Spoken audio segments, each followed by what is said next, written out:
আলু পোস্ত রেডি। হ্যাঁ, এবার একটু কাঁচা সর্ষের তেল দেবো, অল্প একটু।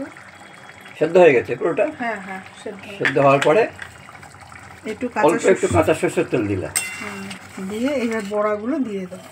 এই বড়াগুলো দিয়ে দিলে এই একটু ঝোল ঝোল রাখলাম, কেন বড়ায় টেনে নেবে। হ্যাঁ, সেই জন্য এবার একটু ঝোল ঝোল এক্ষুনি টেনে শুকিয়ে নেবে তো বড়া। হ্যাঁ, বড়ায় টেনে নেবে, সেই জন্য একটু ঝোল ঝোল রেখে দিলাম।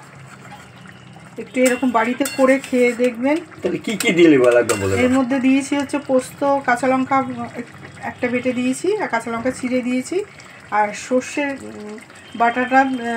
বাটার জলটা একটু দিয়েছি, দিয়ে এই ছোলার ডালের বড়া করেছি। তাহলে আজকে হলো ঝিঙে আলু পোস্ত বড়া দিয়ে, ঝিঙে আলু পোস্ত বড়া দিয়ে ঝিঙে আলু পোস্ত।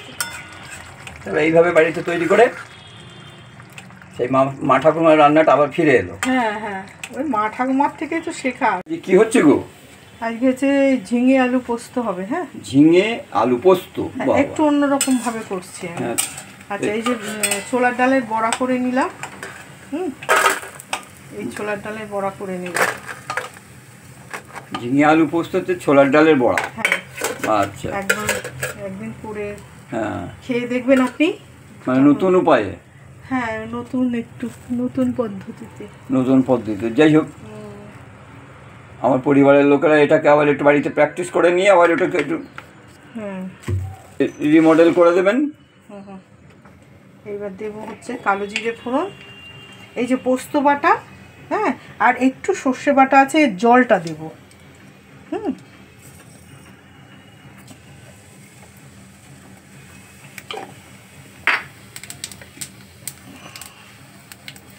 তেলে দিলে কালো জিরে ফোড়ন। আচ্ছা, কালো জিরে ফোড়ন দিয়ে তাতে একটা শুকনো লঙ্কা আধখানা আর কি ওটা কেটে দিলাম। হ্যাঁ, এবার পড়ছে ঝিঙে আলু সবই পড়ছে। ঝিঙে আলু সবই পড়ছে। আচ্ছা,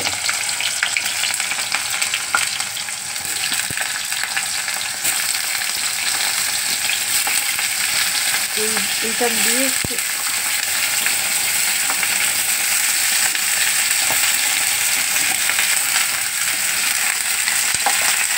এবার একটু নুন দেবো, নুন দিয়ে নাড়াচাড়া করে একটু ভাজা হলে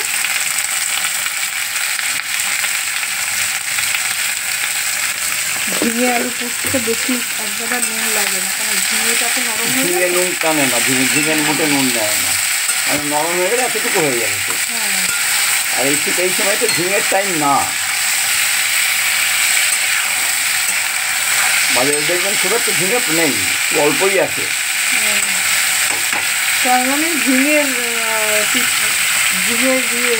আলু পোস্ত হবে, এর মধ্যে একটু বড়া পড়বে, ছোলার ডালের বড়া পড়বে, পোস্ত বাটা পড়বে, কাঁচা লঙ্কা পড়বে, আর একটু সর্ষে বাটা, মানে জলটা দেবো যা, এইটার একটু ভাজা হয়।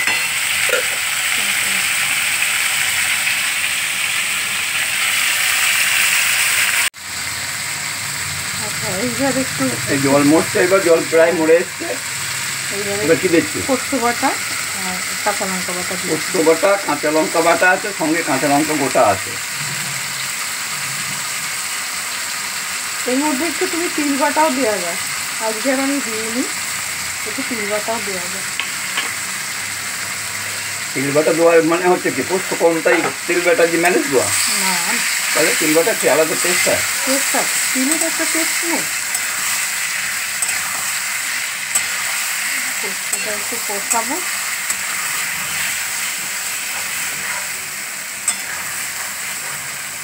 নুন একটু দিয়েছি না, এবার একটু চিনি দেবো।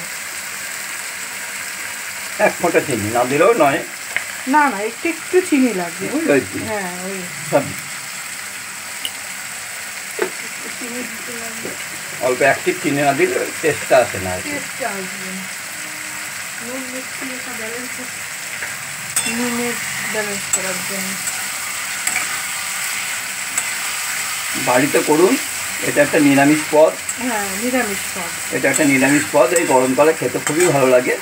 সবাই তো ঝিঙে পোস্ত এমনিই করে, এর সঙ্গে ছোলার ডালে বড়া দিয়ে করতেই পারেন, খারাপ লাগে না।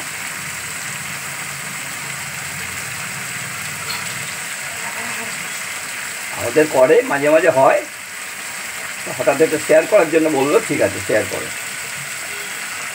হ্যাঁ, অনেকে তো চাইছে যে রান্না করতে শেয়ার করুন, যে শেয়ার করে কিন্তু সেইভাবে ভিউজ হচ্ছে না, তবুও শেয়ার করুন। যারা যারা দেখতে চায় তারা দেখে, আর যারা দেখবেন বাড়িতে ট্রাইও করতে পারেন। একটু নতুন ঝিঙে আলু পোস্ত কিন্তু সবাই খায়, হ্যাঁ প্রতিটা মানুষই খায়, আর ঝিঙে পোস্ত খায় না এমন মানুষ খুব কমই আছে, তার মধ্যে আমি পড়ি বোধ হয়। তুমি ঝিঙে আলু তো খাও অল্প অল্প অল্প খাও। এবার একটু সর্ষের জল সেটা দিয়ে দেবো, ওটা সর্ষে বাটার জলটা না, কারণ সর্ষেটা সরাসরি যাবে তো, ছেঁকনি দিয়ে ছেঁকে নিয়ে ওই জলটা দেওয়া হয়।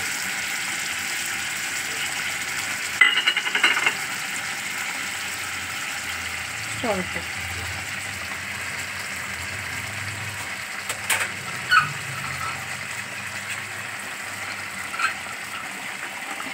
এইবার এটা কি হলুদ পড়ে না? না, এটা হলুদ পড়বে না, এটা না সাদা সাদা হবে, এটা সাদা সাদা হবে। আলুটা এবার সেদ্ধ হোক, আলুটা সেদ্ধ হতে থাকুক।